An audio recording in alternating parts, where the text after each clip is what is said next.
제목이 생명으로 인도하는 협착한길이다. 협착하다는 표현은 개역성경에 있습니다만도 그와 관련된 말씀들을 기록을 했습니다. 짧은 시간 나누는 내용은 이 모든 기록들을 포괄할 수 없습니다. 실제로는요. 그러나 주제를 중심으로 해서 우리가 혹 잘못 이해하고 있거나 오해하고 있는 것들을 수정할 수 있는 그런 시간이 되시기를 바랍니다. 종교 철학이나 또는 관념적인 그런 세상의 가르침에서도 고통은 유익이 된다 그런 말을 하긴 합니다. 고생하지 않고 쌓은 실력은 본인이나 다른 사람에게 큰 유익을 주지 못한다. 그런 등등의 어떤 성현들의 고언들이 있습니다만 성경에서 이 고난을 먼저 중요하게 다루고 있다는 것에 주목을 해야 되는데요. 욥기서에 그런 말씀들이 있습니다. 고생하기 위해서 태어난 것이지 본래 고생이라고 하는 것이 땅에서 솟아난 것이 아니라는 겁니다. 그래서 욥기서 23장에는요. 그 고난을 통해서 단련을 하고 나면은 내가 금같이 나오리라. 이게 단련된다는 말인데 이게 신약 성경에서 저자들이 이 말을 많이 인용하고 있어요. 불로 연단되어도 없어질 금보다 더 어떻게 되어서 칭찬과 존귀와 영광을 받게 하신다. 이런 말을 하고 있어요. 근데 짧은 시간 안에 제가 단도직입적으로 말씀드리면요. 고난의 의미를 복잡하게 이해할 게 없어요. 왜 흙에 속한 육체 안에서 고생을 피할 수 없는 것으로 주어졌느냐 하면은요. 두 가지입니다. 하나는 의인들로 하여금 그가 죽기 전에 하나님이 그에게 분담하신 사명을 감당하게 하기 위한 것이고 그 연단용어로 쓴다는 것입니다.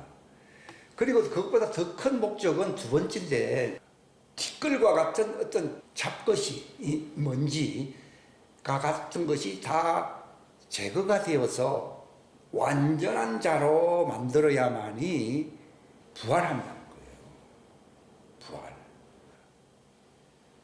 그러니까 예수님 자신도 나는 부활이요 생명이라고 11장에 말씀하셨지만 요한복음에서요. 그러나 그분이 막상 그 부활의 목전에 앞두고서는요. 내 혼이 심히 공고합니다라고 말했습니다. 왜냐하면 마지막 통과해야 할 사망, 죽음이라고 하는 이 관문을 이 고난 중에 가장 큰 것이 죽음인데요.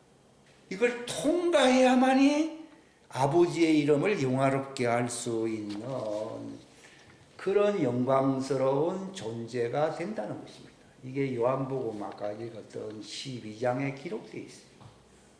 여러분들이 이런 말씀들을 잘 생각해 봅니다.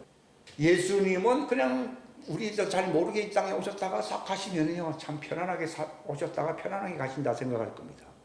그러나 태어나신 것, 육체 안에 들어오시는 과정도 그렇게 만만한 과정이 아니라는 겁니다. 2살 미만 어린애들이 다 죽었잖아요. 그리고 자기도 죽이려고 했기 때문에 부모와 함께 저기 이집트로 도망도 갔잖아요. 그리고 그 독재자가 죽고 난 뒤에야 돌아왔는데 태어났던 곳으로 못 오시고 그 저기 나사렛이라는 말은 변방이라 변방. 거기는 로마가 지키는 그 곳이에요. 여기가. 국경 수비대들이 있고요. 거기서 살게 된 겁니다. 그래서 나사렛인이라고 불리게 된 겁니다. 아무튼 그의 탄생과 그의 유년기조차도 안락하게 살 수 있는 환경이 아니라는 것이고 그리고 그의 삶 자체도 성경에는 기록되어 있지 않지만도 남부럽지 않은 그런 호의호식하는 그런 삶을 산 것도 아니시고 그러나 성경에 기록된 대로 그분의 짧은 3년 반의 공생의 기간을 보시게 되면은 많은 오해와 핍박과 그 사람들의 공격과 어려움이 계속 점철되고 지어진 삶이었고요. 마지막 그걸로 끝나다가 또 뭐 이렇게 좋은 곳으로 가신 분이 아니라 이 십자가의 죽음이라고 하는 정말 일반인들은 상상하기 어려운 죄인들이 받는 중죄형의 이것도 다 불의한 사법 중에 사법입니다. 시끌 같은 죄 하나 찾아볼 수도 없는데도 뭐 별의별 걸 다 붙여가지고서는 십자가에 못 박아라, 그 죄 값은 우리의 자손이 받는다, 이따위 소리나 하면서 실제로 하나님, 그래 네가 하나님과 뒤를 쳤구만. 그럼 하나님은, 약속의 하나님은 그걸 너희 말대로 넘겨줬기 때문에 너희들도 너희 후손들이 당하라는 겁니다. 그래서 중동 전쟁이 일어나는 거예요. 대환란이 핵심이 바로 중동 전쟁이거든요. 이게 곧 옵니다. 그들이 그 이스라엘 본토에서 그렇게 했잖아요. 그러니까 중동 전쟁인 거예요. 그리고 이방에 있는 그 종들, 이스라엘 자체가 종들, 흩어진 하나님 백성들을 얘기하는데, 이들은 가난하냐, 교회에서 핍박을 받게 되고 결국은 피난처로 가야 된다는 것이죠. 그 고난이 남아 있습니다. 남아 있는데 왜 그렇게 하느냐? 목적은 안 합니다. 하나님의 아들들에게는 사명 감당이 중요합니다. 사명 감당. 예수님도 십자가가 단순히 고생을 하는 차원이 아니라 그렇게 해야만이 만인의 생명을 구속할 수 있는 그 구원자로서의 막 강력한 그 책임감을 갖고 있었던 것이거든요. 무겁고 짐진 자들 다 내게로 오라 했고, 나는 대접을 받으려 함이 아니라 내 몸을 많은 사람들의 대속물로 내어준다고 그랬거든요. 내가 땅에서 이렇게 들리게 되면은 많은 사람들을 이제 내게로 이끌겠노라라고 요한복음에도 말을 하고 있어요. 아무튼 그분의 고난은 단순히 고생이 아니고 이 두 가지가 있어요. 의인의 고난은 받을 필요가 없는데 왜 있느냐? 사명 감당입니다. 요셉이라고 하는 인물이 아까도 소개되었지만 그가 그렇게 고생을 해야 할 인물이 아니에요. 색동 저고리를 입고 살 만큼 아버지로부터 상당히 총애를 받았던 형들이 부러워할 만한 그런 존재였습니다.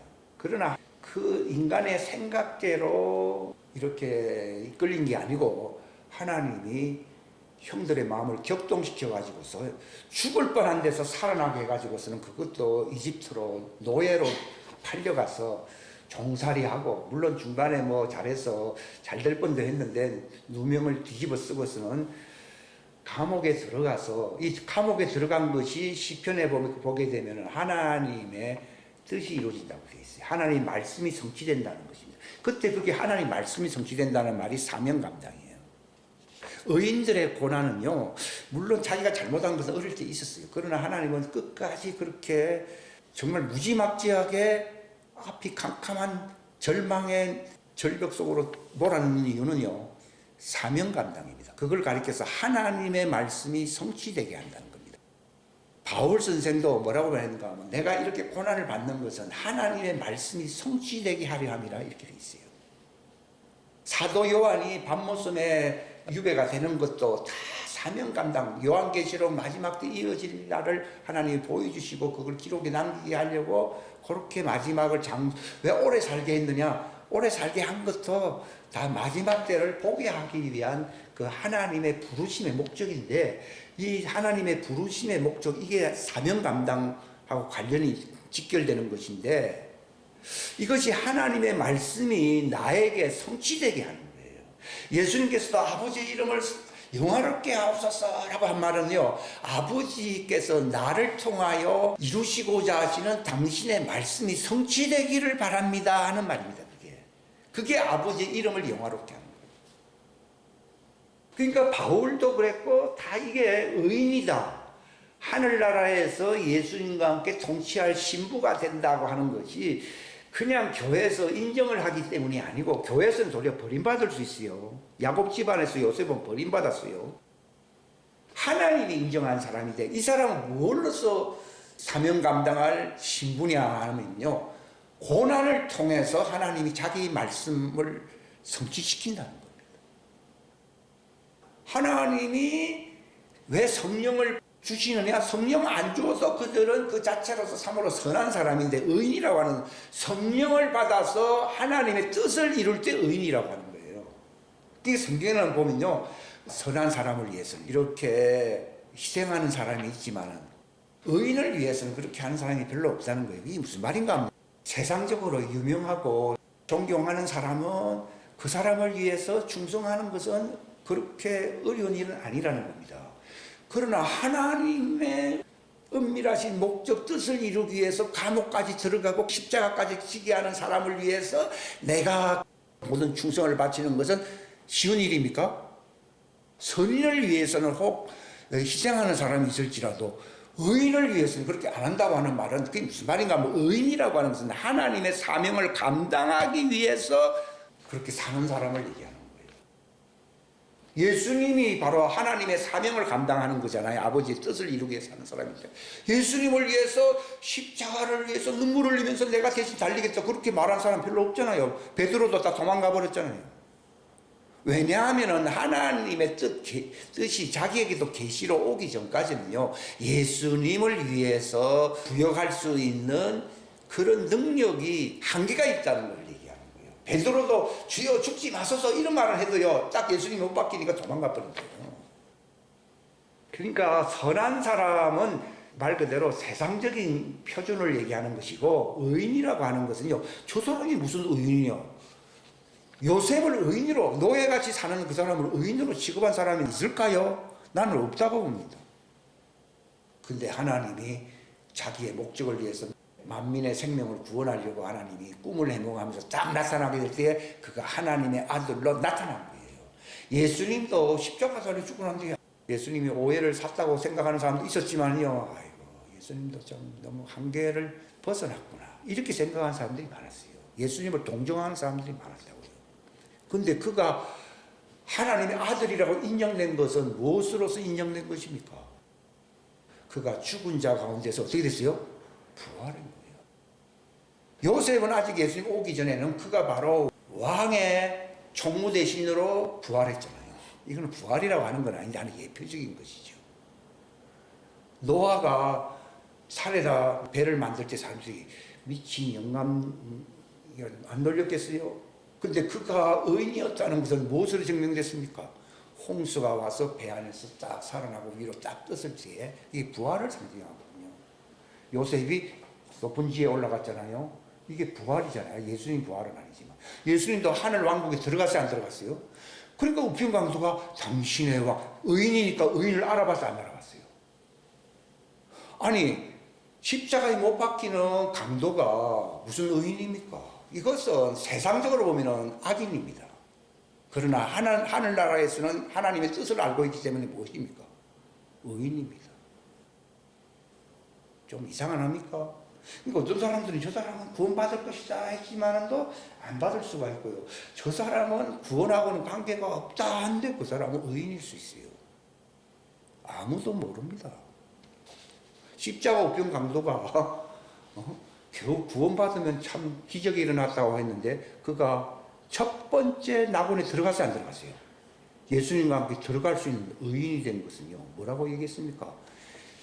당신은 부활해서 하나님 왕국에 들어간다. 부활을 믿은 사람 아니에요. 하나님의 왕국은 부활로서만 갈 수 있는 것이지 이 육체 안에서 살았다고 해서 가는 게 아니거든요. 근데 예수님이 다 죽어가는 마당에 왜 그런 말을 합니까? 당신은 부활한다는 얘기입니다.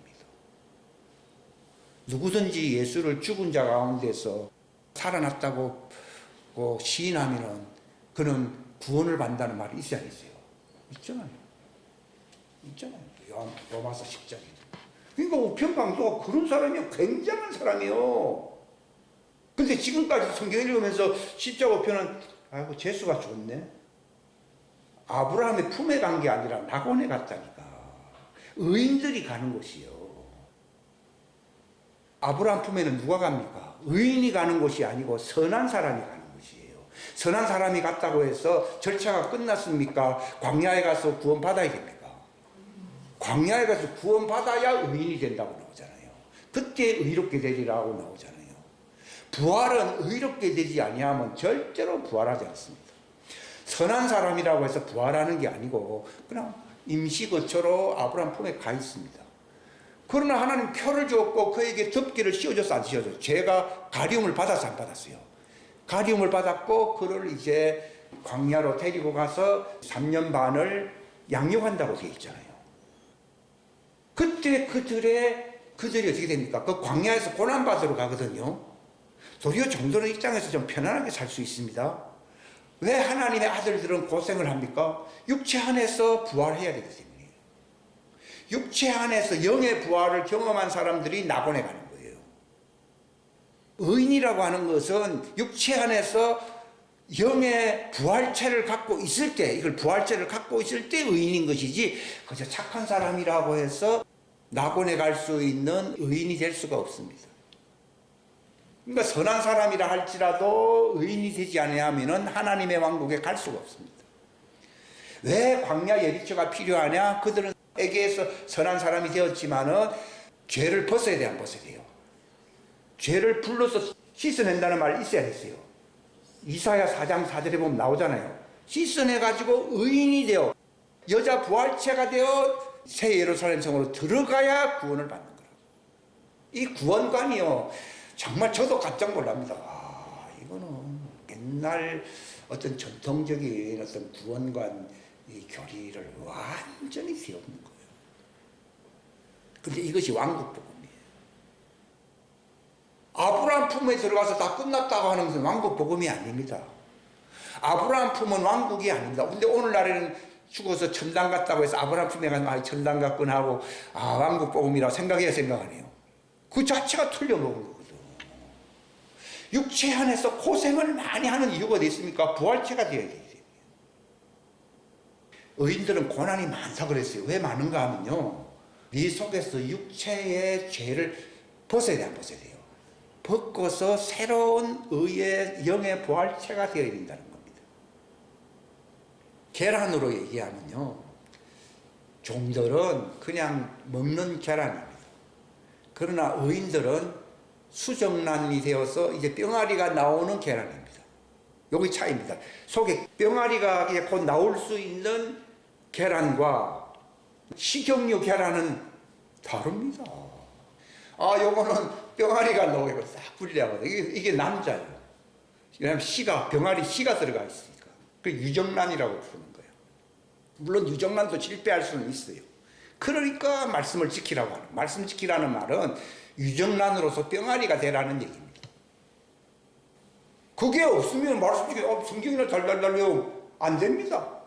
그 말씀으로서 내가 예수님과 똑같은 형상으로 이제 변화되는 부활체로 낙원에 들어가야 됩니다.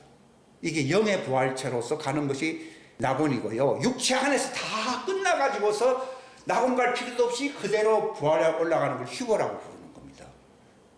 일단 단계를 거치면은 낙원에 가는 것이지만은 그대로 육체 안에서, 육체는 껍데기를 뿌리고 이게 팍 깨져가지고 내 속에 부활체가 쫙 형성되어 있는 것이 드러나가지고서는 하늘로 예수님에게 딱 붙들어 올라가는 것은 휴거라고 합니다.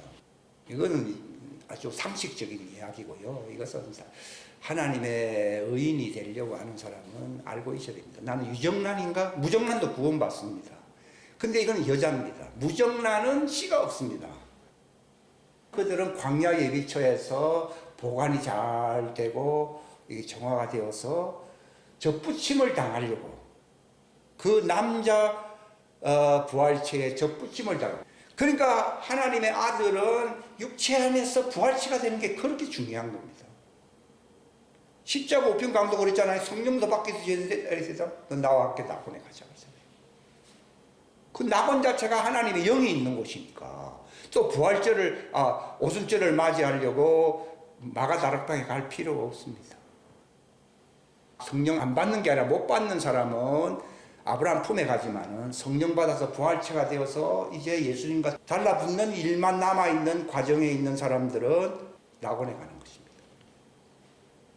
내가 어느 부류에 속했는지를 확실하게 빨리 알아야 됩니다. 그럼 같이 가거든요. 신랑 일도 하니까 기름 떨어졌다 해서 버림받아 안 버림받아요? 버림받아. 같이 가면 안 돼요. 그러니까 야곱의 후예들과 요셉의 후예가 달라진다고 하는 것을 얘기하는 것이지, 여기서 뭐 다른 데 갔다고 해서 그들은 뭐 이상, 그거 아닙니다. 그 사람들은 광야로 가야 할 절차가 남아있는 사람들이 없으리라는 것이고, 하나님의 씨가 그 속에 있다는 말은 유정란이에요. 이건 제가 한 표현이 아니라 요한일서에 보면 하나님의 씨가 그 속에 있는 사람은 불의로 인정받지 않는다고 나와 있거든요. 이 말은요, 내가 육신적으로 하자가 전혀 없다 이런 말이 아니에요. 하나님이 그 사람을 볼 때에 세상에서는 예수님을 십자가에 못 박았잖아요. 그러나 하나님 편에서 보면은 그 사람은 의인이라고 인정하네요. 십자가 우편강도도요, 세상에 그 나라에 내가 잘못한 것이지 하나님의 왕국에 잘못한 게 없어요. 그는 부활할 날이 올 것이다 아마 믿었는지도 모릅니다. 미친놈이라고 하겠죠. 미쳐도 하나님이 그 속에 하나님의 씨가 들어갈 수 있는 사람이고, 이거 하나님 앞에서 의로 인정받을 사람은 낙원에 가는 것이고, 낙원은 아무나 가는 게 아니에요. 구원받아도 두 갈래로 갈라진다고 얘기하고 있잖아요. 낙원에 갈 사람과 아브라함 품에 갈 사람, 이건 첫째 부활이에요. 그러나 또 두 번째 부활, 천년왕국을 통해서 바다 모래같이 나오는 사람들, 이게 시민들이 엄청 많이 나온다고 나와 있습니다. 지금 우리나라에서 이런 3.1절 행사 이런 거 볼 때요, 하나님이 천년왕국에 들어갈 사람들을 하나님이 자연적인 것은 영적인 것의 모형이라고 하는데, 야, 저런 게 아닌가 이런 생각도 제가 가끔 많이 듭니다. 그러니까 세 갈래의 길이 있다는 걸 얘기하고 있거든요. 세 갈래의 길이요. 근데 이거 세 갈래 길을 다 이 시간 다 말씀드릴 수는 없고, 그들에게도 고난은 다 있는데 최고로 고난 많이 받는 사람은 의인입니다. 왜냐하면 이것은 세상에서도 인정을 못 받고, 부활한다, 하나님의 왕국 복음이 어떠하다 이러면요, 이 사람이 지금 우리나라가 잘 살아야 되는데, 요거는 길어봐야 몇 년 안 된다는 겁니다. 천년왕국을 예비하라는 겁니다. 천년이란 세월이 또 남아있어요. 이 땅에서, 지구상에서의 삶이요. 우리 100년 살아도 오래 살잖아요. 그때 1000년 동안 네가 왕노로 살 수 있느냐, 통치자가 될 수 있냐, 그건 종들이거든요. 거기서 시민으로 네가 살아서 2차 부활을 기다릴 것이냐, 이 세 갈래 길이 있거든요. 그러니까 시민들로 참여한 많은 선한 사람들이요, 지금 광화문 광장으로 많이 모이는 것 같아요. 그날을 이미 하나님이 예표적으로 보여주고 있는 거예요. 620만 명이 모였다는 얘기가 있어요.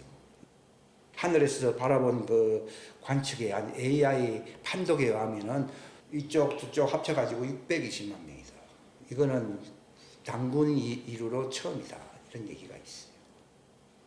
근데 주님은 천년왕국을 예비하라는 거죠. 한 정권을 연장시키라고 말을 하지 않더라고요. 천년왕국을 예비하라. 그래서 의인들의 고난은 사명 감당이고, 사명 감당했기 때문에 그들은 예수님의 신부의 반열로 그 왕가의 가문으로 들어가는 겁니다. 왜냐하면 하나님의 신비한 계시를 성취했기 때문에. 근데 거기에 협조하고 이 말을 받고 광야로 말 듣고 가서 거기서 이제 여자 부활체 씨는 없지만도 이제 깨끗하게 씻어져서 그리스도의 신부들의 가지에 이제 잎으로 붙어서 들어갈 자들이 또 남아있는 거예요. 그들은 기간이 3년 반, 이게 나중될 자입니다. 본래 아담이 먼저 지원받았지만 예수님은 마지막 아담이지 처음 아담이 아니거든요. 마지막 아담이었는데 첫째 부활에 앞서잖아요, 그분이. 그러니까 나중된 자가 처음 된 3년 반 앞서잖아요. 그들은 3년 반 고소 남아있거든, 아직도. 그들은 다시 고생할 기회가 남아있어요, 안 남아있어요? 따라합시다. 의인 되기 위해서 고난을 받는 것이다. 네. 고난이라는 건 두 가지 의미가 있어요. 육체적인 환경적인 고난도 있지만요, 사람들도 크게 오해를 받아서 따돌림을 당하고 너희를 미워할 때 기뻐하고 즐거워하라, 너희 상이 하늘에서 크다, 이건 의인의 상을 얘기하는 것이거든요. 그것은 바로 내가 육체 안에서 유정란이 되어 있다는 걸 얘기하는 겁니다. 그러나 종들은 이 땅에서요, 우편에는 장수가 있고 왼편에는 재물이 있다, 이런 말씀들을 좋아하잖아요. 우병장수하는 걸 제일 좋아하잖아요. 그러나 그것이 영생은 아니고, 당신이 구원받을 의인이 되기 위해서는 많은 고난을 받아야 될 것이다. 그 자들이 복받은 사람들이다. 그러니까 마지막 후 3년 반에 고생 안 할 의인들은 지옥 가야 됩니다. 그러나 3년 반은 고생을 위해서 대환란 속에 참여하려고 광야에 가는 것이지 호의호시 가기 위해서 가는 것은 결코 아니라는 것입니다. 그러니까 이것은 그들은 아직 의인이 되지 아니한 것입니다. 우리는 육체 안에서 의인이 되어야 되기 때문에 하나님의 자녀들은 육체 안에서 별로 대접을 안 합니다. 뭐 가서 안 알아줍니다. 조금 이상한 사람으로 딱 보면 저 사람 조금 이상한 사람이라 생각합니다. 말하는 것 들어보면요, 영 정통교리 같이 들리지 않거든요. 그래서 저도 말도 안 합니다. 그러나 목적은 있습니다. 위상이 다르다는 겁니다. 완전히 육체 안에서 의인의 예수님의 형상으로 변화가 되어야 되기 때문인 것입니다. 이걸 위해서 고난을 안 받으면 이 일이 안 이루어지거든요. 그럼 너희들 고생을 언제 해야 되느냐? 광야로 가서 3년 반 동안 그 야곱의 대환란이라고 그러잖아요. 받아가지고서 그들이 씻겨지고 깨끗하게 된다는 것입니다. 그때 고생을 받아야 됩니다. 고생을 해야 됩니다. 고생 안 하는 데가 어디냐? 666 단체입니다. 뭐 거기는 끝났습니다. 그러니까 시간 차이만 있을 뿐 먼저 고생을 해서 내가 육체 안에서 먼저 돼버리는 거예요. 그 성경은 나중 됐는데 먼저 돼버리는 거예요. 그게 그 뜻입니다. 그걸 모르잖아 사람들. 그게 무슨 말인지. 이런 말을 살짝 들리면요, 예? 그 무슨 말이고 그게? 이렇게 합니다. 그게 말을 하기도 힘듭니다. 사람들 목사님들 앞에서 그런 말을 하기가 말도 주님은요, 입단 그만해라. 못 알아듣는다. 때가 이럴 때에 말하라. 말 그대로 험악한 세월을 살고 있는 겁니다. 인생적으로요. 그러나 내 속에는 이게 변화되는 것이 이게 기적 중에 이게 무슨 표적이 일어나고 있습니까? 요나의 표적이 일어나고. 요나가 바깥에 있을 때는 도망도 다니고 지 멋대로 했습니다. 근데 이제 딱 잡혀가지고서는 네가 내 뜻대로 하면 넌 죽는다니까. 어디 들어가 버렸어요? 물고기 뱃속에서. 지금 딱 물고기 뱃속에 딱 들어가. 그래서 주님이 일할 때 토해내 안 토해내요? 탁 토해내가지고서 거기서 반나절 외치다가 네 사명 감당하라는 것입니다. 요셉도 뭐 감옥 속에서 탁 잡혀 있었잖아요. 그래서 딱 때가 되니까 부활을 경험했지 않습니까? 그죠? 왜 고생하느냐? 이것은 제가 과거에 알았던 거하고는 너무 차이가 많습니다. 이거는 주님이 직접 알게 해주신 사명 감당하면서 오늘 내일 예수님이 뭐라 했습니까? 오늘 내일은 마귀를 쫓아낸다. 이게 할례거든요. 다 이거 자기를 보호한다는 거예요. 쫓아내고 제3일 날에는 어떻게 한다고요? 내 속에서 부활체로 완전해져야 된다는 거죠. 자, 그 소원을 갖고 이제 갈 곳은 어디냐? 내 본향 낙원으로 갔다가, 낙원은 응접실이거든요. 왕복의 응접실입니다. 거기에 갔다가 주님이 오시면 붙어서 들어가는 거예요. 어떤 사람이 왕복 비행기표를 딱 사가지고서 가서 일을 하긴 하는데, 왕복을 산 이유는 집으로, 고향으로 돌아와요. 지금 왕복표가 이 땅에 부모가 내준 표는 편도편으로 이미 왔고, 돌아가는 표는 이러 가는 게 아니라 이 표가 내 속에 있거든요. 내 속에 부활체가 되면 왕복표가 하나님의 낙원으로 가는 이걸 딱 갖고 살다가 나는 어찌하든지 바울의 표현은 어찌하든지 나는 부활에 이르려고 하노라. 낙원 가는 길은 부활로 가는 길이거든요. 거기에 가는 길이에요. 빨리 끝내고 싶은 거예요. 빨리 끝내고 그냥 가야 되는 거예요. 근데 주님이 감옥에다 묶어놔서 안 묶어놨어요? 묶어놨습니다. 왜? 사명 감당하라고. 이게 바울의 표현을 빌리면은 내가 두 양자 사이에 끼어서 안 끼었어요. 끼어있다. 이런 표현입니다. 그 기분을 갖고 있으면은 그는 의인입니다. 잠자다가도 그런 생각이 많이 들고요. 내가 가야 할 곳은. 그러니까 이 우편강도는요, 나를 십자가 밑으로 끌어내라 이런 말을 안 하잖아요.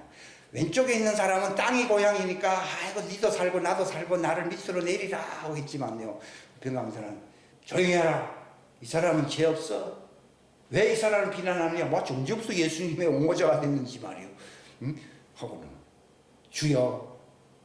그 성경에 보면 예수라는 이름 많이 있어요. 주님이란 말, 하나님이란 뜻이고, 당신은 하나님이신데 당신의 왕국에 들어갈 때 나도 부활을 믿고 있습니까? 나도 들어가게 해주시오. 이 보통 사람이, 이게 보통 사람이 아니에요. 하나님 앞에서는 그의 불의를 인정하지 않는다는 말은요, 그는 의인이다. 다시요.